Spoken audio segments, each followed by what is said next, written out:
Some fires burn everything around you, but anger burns you from within. Erevan Cade was known for two things in his town: his brilliance and his temper. He was the kind of man who could fix a broken engine with his eyes closed, but also the kind who would throw the same engine across the garage if a bolt didn't fit. People admired his skill, but they feared his anger.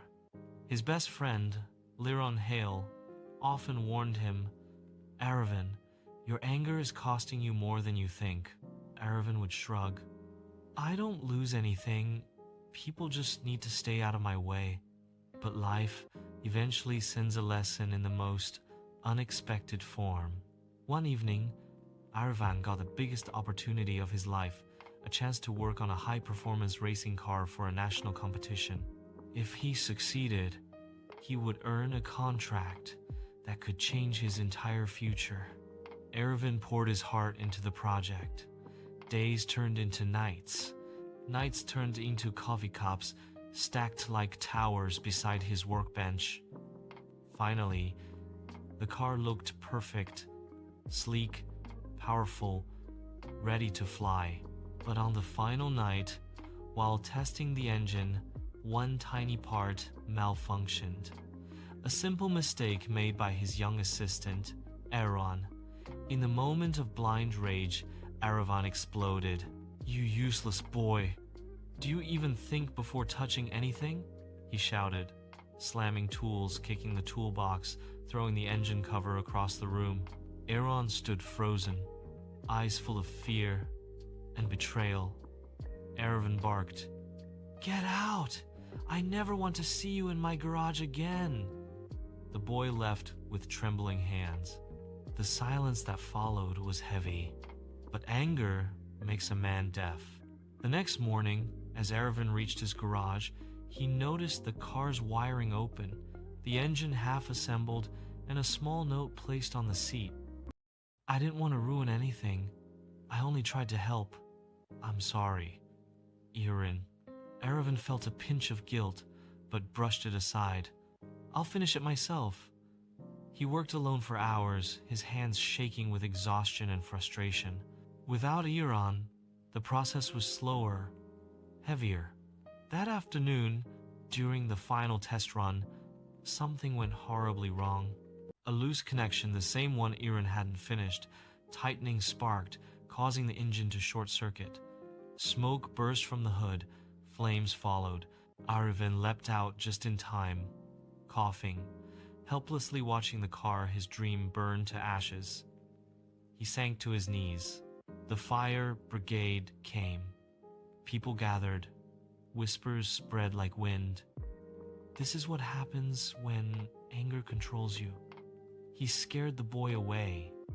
Now look, for the first time, Erevan felt the sting of truth. His anger hadn't just cost him a car, it had cost him the biggest opportunity of his life. That evening, Liron sat with him by the charred remains.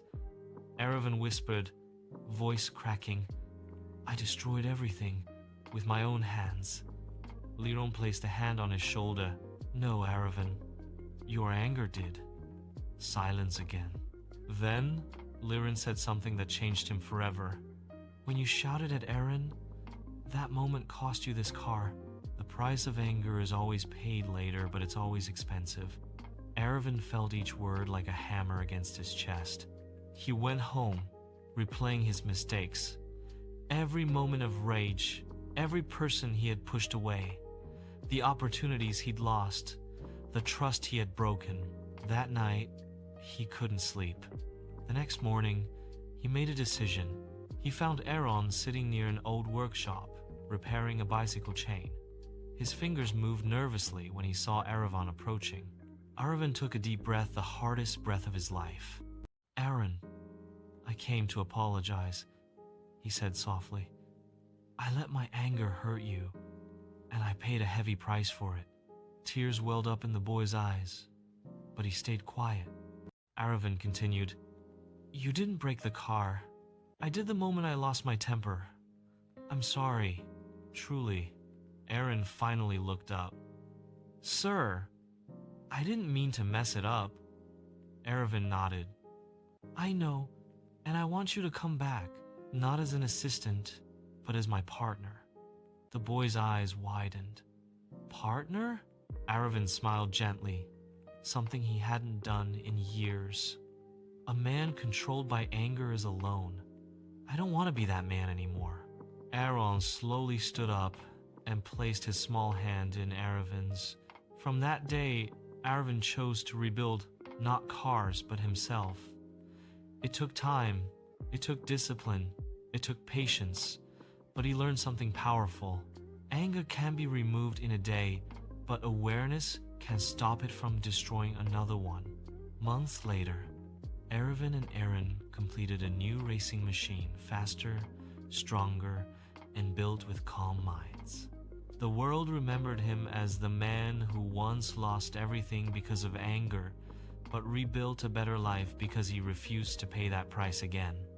When anger rises, remember the price you pay tomorrow is far heavier than the satisfaction you feel today.